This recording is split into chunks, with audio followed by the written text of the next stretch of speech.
Ang sabi ni PRRD, papasukin niyo yung anak ko. Abogada siya.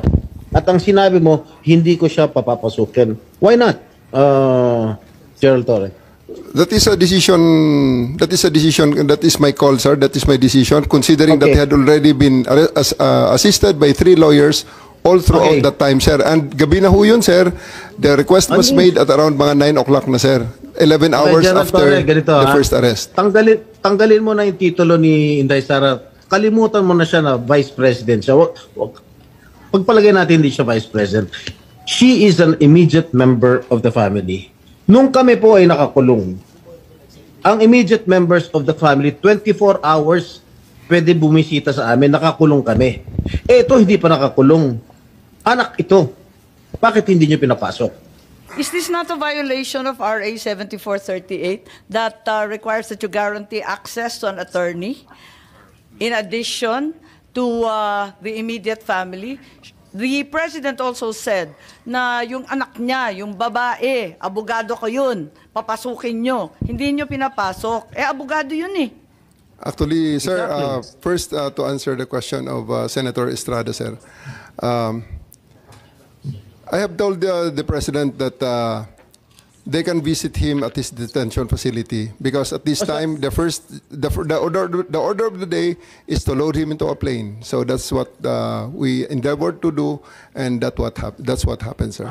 Ano niya bibisitahin yung tatay niya sa Netherlands? Hindi naman dito tinray eh.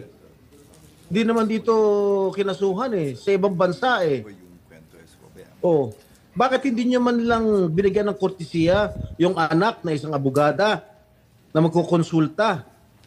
Katulad nga na sinabi ko kanina, yung mga nakakulong nga, 24 hours pwede bumisita ang immediate members of the family. Bakit ito hindi pa nakakulong, hindi niyo pinapasok yung anak? Our mission at that time, sir, is to deliver him to the My God. body Kahit who ano issued the warrant, mangyari, sir. Nasa batas yan. Nasa batas yan, General. Immediate members of the family, lawyers, priests, etc., etc. I should know. Nanggaling ako dyan. Tapos ito, hindi naman nakakulong. Again, I am not defending President Duterte. I'm just explaining the rights of an accused. Because naging akusado rin ako. And I don't want that to happen to anybody else. Dapat naman nagbigay kayo ng konting kortesiya o respeto man lang sa mga dating presidente dahil naranasan namin yan. Nung kinulong po yung tatay ko, ganun din. Kawalang respeto ang mga pulis sa amin. Porket nawala na ba kami sa kapangyarihan, ganun na lang. Eh matanong ko naman sa General, wag naman po sana mangyari, God forbid. Sa pag sinapit ng ni President, pag sumapit ng ganitong sitwasyon si Presidente Marcos, gagawin mo rin ba yon sa kanya? I hope not. Ang liwanag Sagutin mo po nga ng ako, batas, kung ma-follow up ko lang si Senator Jinggoy, tama po siya. Hindi lang yung immediate family, medical doctor, pare or religious minister, any national non-government organization, ang CHR, international non-government accredited by the Office of the President. Lahat yan may access, pero pinagbawalan ninyo. On 2 counts, immediate family na, abogado pa niya. Bakit ganun? Ma'am, I think that's sub judice. I think we should be wary of many of the things we are mentioning Bakit here. po naging sub judice yun? Ito kasi, ano ho yan, habeas corpus po ang petition. So everything about the arrest will be asked by the Supreme Court. Kanina pa And, natin kung pwede ho. pag-uusapan yung aresto. Pero ano ho I think that we're just passing, parang lumalampas na po tayo sa boundary. Senator Jinggoy, pa? Ang sinasabi ko lang, the manner on how the former president was arrested, because ayoko naman mangyari sa darating na panahon na magkakaroon naman tayo ng ganyan. Sana makapagbigay lang ng korting kortesiya man lang, nakausapin yung mga abogado, pero nakausapin yung mga members ng immediate family niya, sana naman binigyan niya ng pagkakataon. Kaso mo, nung nakiusap si dating Pangulong Duterte na papasukin yung kanyang anak na abogada, Tanggalin mo na hindi siya, na vice presidente siya. Abogada at anak niya, member na immediate family, sana man lang binigyan niyo ng pagkakataon, makita niya yung tatay niya bago niyo siya isinakay sa plano. Yun lang naman yung sa akin. Masakit. Ako, isang anak na meron din akong tatay na ginanon ninyo. Masakit para sa akin. Pakipaliwanag din. Maraming salamat, Senator Jinggoy.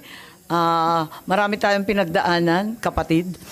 Kaya't eto nga, talagang dinudibdib natin Madam Chair, ito. Yes, Secretary John Vic lang po. Kay VP, kay Senator at sa iyo, hugot ng mga anak ng presidente yan.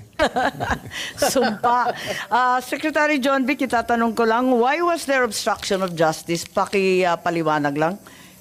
Anong ginawa nila na obstruction of justice? I think General Torre would be the best one to explain that, ma'am. General? Sir. Sabi niyo nag-obstruction of justice, kaya aarestuhin na rin ninyo si Attorney Medialdea. Ano po yung ginawa ni Attorney Medialdea na obstruction of justice? We're about to load an arrested person into a plane to transport him to the tribunal who issued the warrant. And Attorney Medialdea is preventing us from doing that. He shouted at us and intimidated us, including the president intimidating me. Alam ko malaking tao si Attorney Medialdea, pero hinarang ba kayo? Tinulak ba kayo? Wala namang ginawa eh. Hindi naman He did, nadadaan ma'am. sa salita yung obstruction eh. He did, ma'am. So I do believe that under that circumstances, I have to arrest him to just to. And I did. I do believe that I used the reasonable force to ensure compliance, for him to step aside, for us to load the former president to the plane.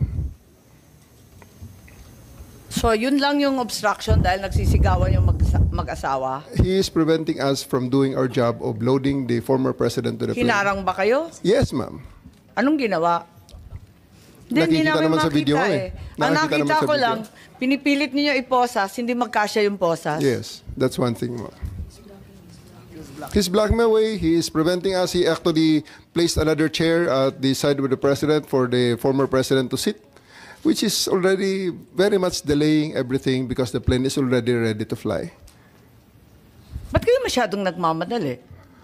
We are going, unang-una ma'am, ang reglementary period, mamalasin naman kami pag hindi namin ginawa ang trabaho Bakit? namin. Anong reglementary period? Anong period yun?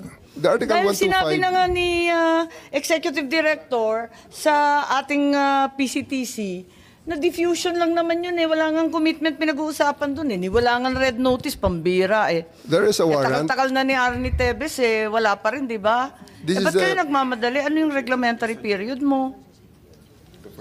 May I refer it to the SOJ, ma'am, if the SOJ wants to answer that. Hindi ba pwede kayo na muna? Mauna lang kayo, tapos sa si SOJ. Pwede? Okay, ma'am. Okay. My main processes during the time is that I have implemented a warrant, and it is therefore the person is already arrested by virtue of a legal warrant, and Article 125 comes into play of the revised penal code, which is entitled delivery of persons legally arrested to the proper judicial authority, and I do believe at this point the judicial authority will be the ICC. Therefore, I have to abide with that Article 125 of the So revised penal inaamin code. mo warrantless arresto. Kasi yung Article 125 ng RPC does not apply kung may warrant. So inaamin mo walang warrant. At the many stages, ma'am, all the many other, Hindi, among make other up your laws. mind, General Torre. Warrantless arrest ba to o may warrant? Kasi ang liwanag naman ng Article 125 eh, ng revised penal I do code. believe that I have a warrant at this time. I just don't want to be. Hindi walang reglementary period. Mamili ka. Kapag warrantless arrest, edi may period. Kapag may warrant, walang period. Just the same, ma'am. I have to deliver Hindi him to the pareho judicial yun, proper kapatid. authority. Hindi magkapareho yun. The reglementary period only comes into play when there's a warrantless arrest in accordance with Article 125 of the Revised Penal Code. Di po ba? At saka may kinalaman yun sa delivery of the accused and arrested. Di po ba? And I'm being cautioned by the DOJ, ma'am, that it may be sub judice already to discuss that because of the habeas corpus pending in the Supreme Court, ma'am. Pati ba naman ng revised penal code, naging executive session, pambihirang buhay ito. Okay. Senator Cayetano? Ma'am, can I have a few questions, baka 10 to 15 minutes and a short introduction lang. Okay. So, good afternoon ulit, gentlemen, ladies. Pasensya niyo yung aking introduction. I'm not imposing this on you.